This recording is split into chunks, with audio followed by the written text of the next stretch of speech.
Hey everybody, it's Alex here. I'm just making a new series on the channel, so I realized that I have a lot of special operations stuff, a lot of gear, a lot of like jackets, pants, everything else. So I decided to make a new series, kind of revert this channel back into use. I guess I don't really use it that often, but I have a lot of gear, and it might be good for the end user to get a good basis, a good overview of this gear. Actually, I'm selling this pack right now. I have it listed on eBay because this is just an extra. But I'll get into it. This is a 2010 dated Mystery Ranch 3-day assault pack, SOCOM contract, in the foliage green color. It's more of like a gray green. It's quite a strange color, but let's get into the bag. So this bag standard liter compartment is roughly 27 to 28 liters. There's a Mystery Ranch badging. This is the first year they did the badging, 2010. So you got your Velcro fields, 2 top pockets. You know, standard stuff. Got a dryer sheet in there so it doesn't stink. You got some AquaGuard zippers on the front, on the tri-zip. It's like their patented tri-zip. The zippers up here aren't AquaGuarded, but they have the little rain shield protector. You have like an organizer in this pocket. Say you have like tools, pens, pencils, everything else, maps. Basically a map pocket. And then throughout the bag, you have these little pass-throughs. This is kind of a janky setup right now. I'm going to get an actual tripod when I have time, but you have the pass-through for like a prick, like a PRC 177. This bag usually has the harness in there for the prick PRC, but most of the SOCOM ones, you'll see them cut out. So this one, it's cut out on the inside. So we'll get into that in a little bit once I open up the bag. But yeah, you have these pass-throughs, hydration pass-throughs, all that. Futura yoke and harness system.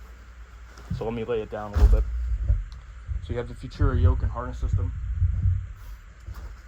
Mainly that's this adjustable piece here. You have a lot of adjustable aspects of this bag. Load lifters, chest strap, Velcro's gone on that. I think I lost that somewhere. This one actually does have the live wing attachments to it. I bought it like this with the live wings attached, and they don't sell these anymore. Mystery Ranch doesn't make these anymore. These are like a bygone product. They basically add molly field, three slots, so you can molly up whatever you want on here. Usually guys would carry like, say like an extra magazine pouch or something on here. If you wanted to, if you need to dump the bag, you know, you carry it on your kit type deal. Obviously the straps are adjustable. Once you've seen a Mystery Ranch 3-day, you've basically seen them all. But this one is a pre-BBS system. There's no bolstering system or anything for ventilation, anything like that, and they're stowaway belts. And then getting over to the side, we have another molly field. This is the same on both sides. Another molly field compression strap. So these have pass-throughs underneath. Most of the military models have pass-throughs. These are for weapons. So say if you wanted to carry an unloaded long gun or maybe like an M4 or an AR system, you would pass through here, compression strap it up here, or if you have like a harnessing system, harness it in, or you can put the buttstock alternatively in the bottle pocket. These are bottle pockets for 32-ounce Nalgene's with drainage as well. The bag does have drainage. There's 2 drainage holes on the bottom, but most of the time when it gets wet, it gets wet. You know, you just have to hang it up and let it dry. So under here you have 2 other compression straps. Say if you're running like a sleep system or something on the bottom, like maybe a padded, like a sleeping pad, padded roll. These connect with adjustable tensioner buckles. One tensioner on mine is broken. These pieces are like easily fall out. If you pull on the buckle too tight or something, they'll just pop right out, but most of the time you can just replace them. So then you have your daisy chain on the front as well for connecting any sort of accessories like ropes or climbing harnesses or anything like that. And of course you have your little bag strap up here. So going into the interior of the bag, you have the tri-zip system, zip sideways, you know, all that. Another dryer sheet, let me take that out. So on the interior, you have these huge bladder pockets. I've seen these mainly advertised as soft-sided bladders. So say like a camelback or something that's this unique shape. But what really works is those tall 64-ounce Nalgene bottles. They fit in here perfectly. Nalgene bottles fit in here perfectly. If you get like the lightweight ones, they also fit. I think that's mainly what these would be designed for. I mean, these are Nalgene pockets on the side as well. But mainly if you're running a water system in here, you could always try and stuff a bladder in here, but it's some weird oblong shape, so you might want to get something different. I'll show you guys the tag real quick too. So here is my tag. You can see right on the end, 2010 3-day inspection tag, made in Montana. Of course, made in Bozeman. So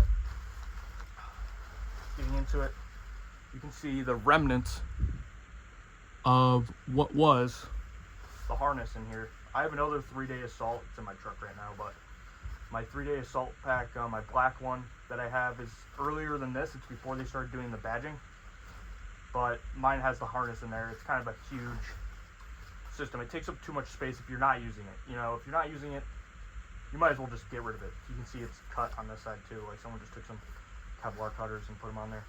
You also have these 2 mesh pockets for storage, kind of like admin pockets. Usually what I do is I'll throw like a headlamp in here or something, or like maps or additional food like Cliff Bars, or even my favorite while backpacking or hiking is squeezable peanut butter. So I'll buy like the little Skippy squeezable peanut butters and throw them in there because they're perfect. They're calorie dense, you know, they're just built for that.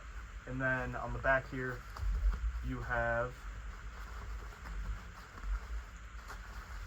these pass-throughs behind the pockets. So say if you're carrying like a shovel or another weapon system, if you're carrying barrels or something, like interchangeable barrels, maybe you're carrying a new weapon system that has like quick change barrels or something, or like you're carrying barrels for like a 240, something like that, you can slip the barrels in here, zip up the main pack, and have the barrel stick out but remain zipped on this side, something like that, you know, if you're carrying weird objects. And then interior, you have this little hook for hydration carrier, bladder, and the little sleeve that it goes in. You get this little sleeve. You have this molly field too if you want to put, like, say maybe some sort of admin panel. It's very tight though on most of these. It's really, really tight. So your best bet is probably if you have another hydration system carrier and you want to slap that in here, because this doesn't fit all hydration carriers. I have the standard issue Camelback 2.5 liter maybe. I think it's like almost a 1 gallon. It does not fit in here. It's kind of a weird oblong shape, so it doesn't really slip in here like you would want it to. But other than that, that's mainly the entire bag.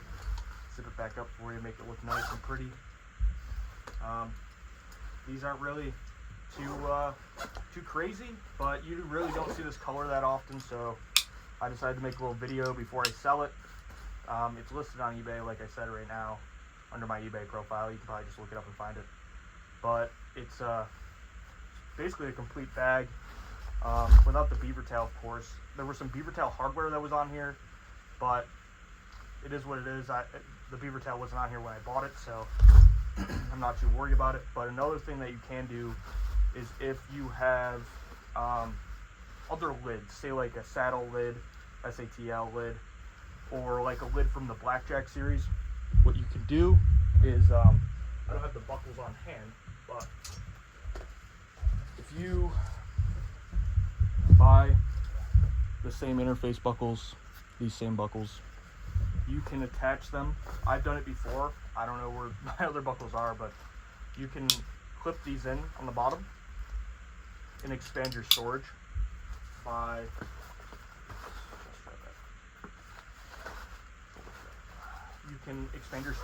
clipping these on. Say if you want to rig up like a split back buckle, you can rig it up on here or even on the excess of the shoulder strap or something, and you can increase your carrying capacity by doing that. These are obviously adjustable. You'd adjust these all the way out, but the only thing you'd lose is the compressibility of the bottom. Relatively, I mean, I've done it before, but it just depends on what you're doing. But I'll have some more videos coming out soon. I just got these Patagonia jungle pants in, So you might see a video on those pretty soon. But that's all I got for you today. Just going through my SOF collection and making basically reference videos for other guys who are buying this stuff, because this stuff isn't really common to come by. Sure, you can find it on Instagram like flex posters and stuff, but it really comes down to the end user and what you're using it for if you're not collecting it. I use most of my stuff. This was used on a couple hikes, a couple range trips, a couple training exercises and stuff. And then I basically loaned it out as a hiking bag afterwards. So that's about it. Yeah, if you have any questions, just leave them in the comments or anything else. But yeah, talk to you guys soon.